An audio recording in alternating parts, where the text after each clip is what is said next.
नमस्कार साथियों, politics with Awanish विद्यार्थी के आज के एपिसोड में आपका स्वागत। खबरों की दुनिया के ब्रेकिंग ट्यूब से निकल आई है एक बड़ी सियासी खबर जो न सिर्फ आपको चौंका देगी बल्कि सोचने पर भी मजबूर। और खबर क्या है? डंडा बरसा रहे हैं, मार रहे हैं। मेरी सांसें क्यों छीन ली आपने? ये कलेक्टर से मत डरियो। हम आज तक किसी मॉल में गए नहीं। क्या समाजवादी पार्टी और आजम खान फिर रिश्तों के दोराहे पर खड़े हैं? क्या आजम खान फिर समाजवादी पार्टी का दामन छोड़ सकते हैं, या फिर ये सब आजम खान की उसी दबाव वाली सियासत से जुड़ा है जो कभी वो मुलायम सिंह यादव के साथ आजमाते रहे तो कभी अखिलेश यादव के साथ। आजम खान और सैफई परिवार के रिश्ते यूं तो बहुत ही पुराने हैं और इसे बड़ा मजबूत भी माना जाता रहा, पर आजम के रूठने का अंदाज और मुलायम सिंह यादव के मनाने वाली सियासत ने रिश्तों को आगे बढ़ाया। लेकिन अखिलेश यादव की समाजवादी पार्टी में आजम की पुरानी शैली फिट नहीं बैठती। नतीजा, जिस दबाव की राजनीति को उन्होंने हथियार बनाया, आखिरकार उसी का वो शिकार भी बन गए। लेकिन हाल की खबरों ने इस कहानी में नया मोड़ ला दिया है। पता चला है कि आजम खान की पत्नी तंजीम फातिमा ने दिल्ली में बीएसपी सुप्रीमो मायावती से मुलाकात की है।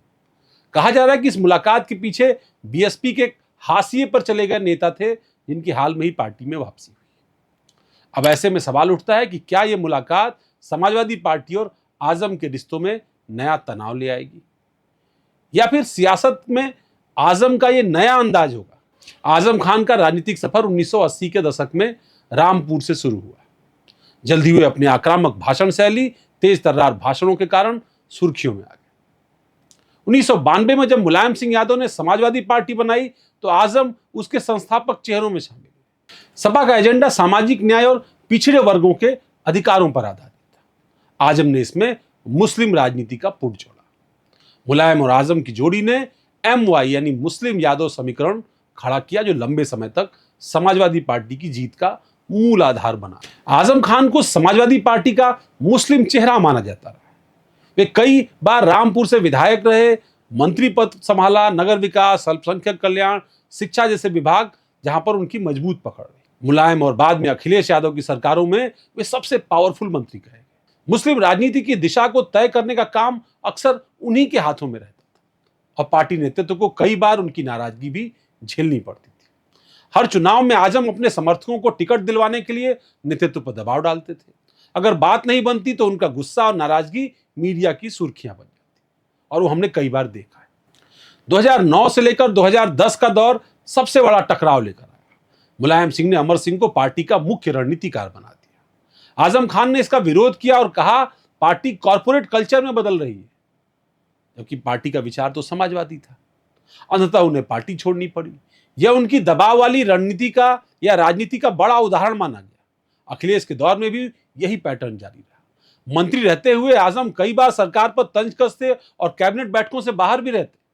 नई पीढ़ी की राजनीति में उनकी पुरानी शैली फिट नहीं बैठ रही थी और उनका असर धीरे धीरे कम होने लगा। मुलायम उन्हें अनिवार्य हिस्सा मानते थे। जब भी आजम नाराज होते, मुलायम उन्हें मना लेते।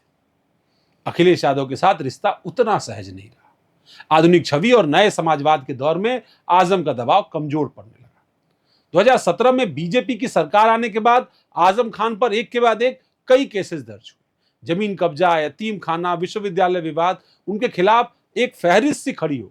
2023 में आजम सीतापुर जेल। हालांकि इस बीच 2019 में वो लोकसभा का चुनाव जीते रामपुर से। बाद में 2022 का चुनाव रामपुर सदर से विधानसभा। 2023 से आजम सीतापुर जेल में बंद है। उनकी विधायक की जो सदस्यता है वो रद्द हो चुकी है। उनके बेटे अब्दुल्ला की भी सदस्यता रद्द हो गई। तंजीम ने कहा किसी ने साथ नहीं दिया। समाजवादी पार्टी का समर्थन फीका रहा, ये उनके समर्थकों का कहना था। और समर्थकों को भी लगा कि पार्टी ने आजम को क्या त्याग दिया है। अब आते हैं मायावती और तंजीम फातिमा की मुलाकात की बात। हालांकि इस मुलाकात की कोई आधिकारिक पुष्टि नहीं, लेकिन कहा जा रहा है कि यह मुलाकात दिल्ली में हुई और इसके पीछे बीएसपी के एक पुराने नेता ने भूमिका निभाई। नाम ही लल्लन टॉप है। बीएसपी की कोशिश है कि वो 2012 के पहले वाले दलित ब्राह्मण मुस्लिम समीकरण को दोबारा साध सके। 2022 में उन्होंने कोशिश की थी और इमरान मसूद को बीएसपी ज्वाइन भी कराई, लेकिन बात नहीं बनी और 2024 के चुनाव से पहले वो कांग्रेस में लौट गए।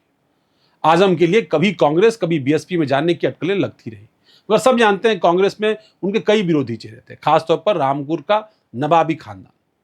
इसलिए कांग्रेस में उनका जाना हमेशा मुश्किल माना जाता है। और बीएसपी में बीएसपी का पॉलिटिकल सिस्टम, बीएसपी की राजनीति और आजम का मिजाज कभी मेल नहीं खाते।